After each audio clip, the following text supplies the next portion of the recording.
আচ্ছা, মানুষের জীবনকে যদি একটা দুতলা বাড়ির সাথে তুলনা করা হয় কেমন হয় বলুন তো? হ্যাঁ, এই চমৎকার আর গভীর ধারণাটা নিয়েই আমাদের আজকের এই বিশ্লেষণ। একবার ভাবুন তো, জীবনটা যদি সত্যি একটা বাড়ি হতো, তাহলে আমরা কে কোন তলায় থাকতাম? নিচতলায় নাকি দোতলায়?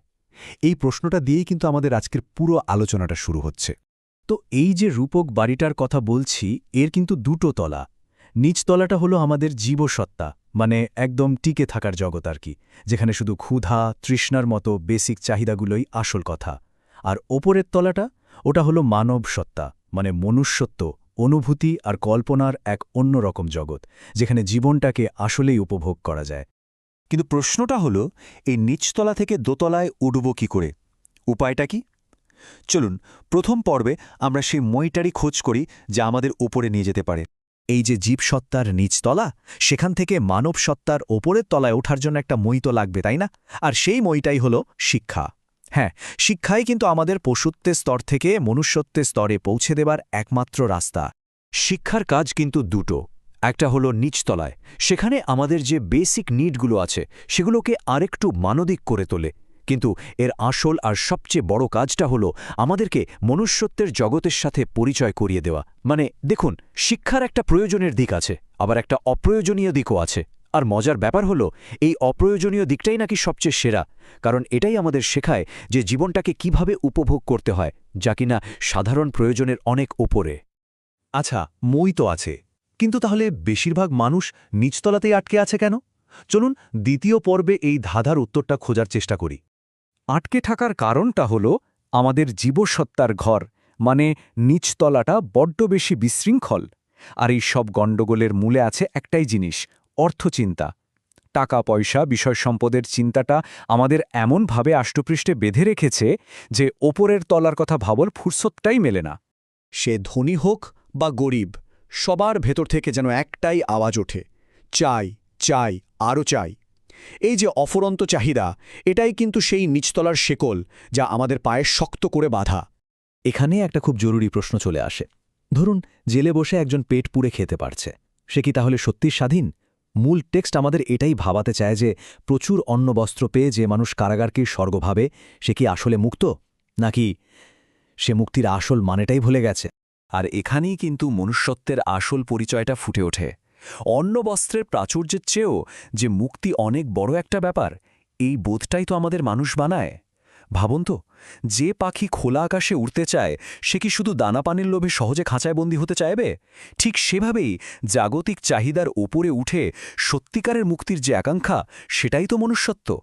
তাহলে এখন প্রশ্ন হল, এই নিচতলার শেকল ছিঁড়ে বেরুনোর উপায়টা কি? চলুন পরের অংশে যাই। সেখানে মানব উন্নয়নের জন্য একটা দারুণ উপমা দিয়ে এর সমাধান খোঁজা হয়েছে। ব্যাপারটা অনেকটা এরকম। ধরুন, আপনি একটা ভারী জিনিস ওপরে তুলবেন, তখন কি করতে হয়? নিচ থেকে ঠেলতে হয়, আবার ওপর থেকে টানতেও হয়। শুধু একটা দিয়ে কাজ হয় না। মানব উন্নয়নও নাকি ঠিক এভাবেই কাজ করে। তো মানব উন্নয়নের জন্য এই দুটো শক্তি কি কি? প্রথমটা হলো নিচ থেকে ঠেলা, মানে এমন একটা গোছানো সমাজ ব্যবস্থা যা মানুষকে তার প্রতিদিনের অন্ন বস্ত্রের চিন্তা থেকে মুক্তি দেবে।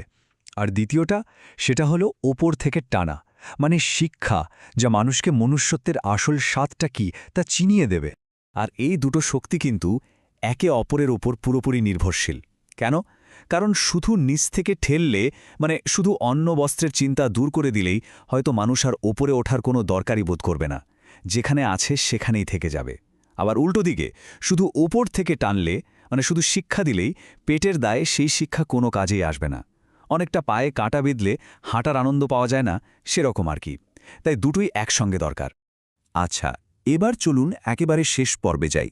এতক্ষণ তো ওপরে ওঠার কথা বললাম, কিন্তু ওপরে উঠলে আসলে কি পাওয়া যাবে? মানবসত্তার সেই জগৎটা দেখতে কেমন? লেখকের মতে আসল মুক্তি মানে কিন্তু শুধু পেট ভরে খাওয়া বা থাকার জায়গা পাওয়া নয়। আসল মুক্তি হল চিন্তার স্বাধীনতা, বুদ্ধির স্বাধীনতা আর নিজেকে প্রকাশ করার স্বাধীনতা।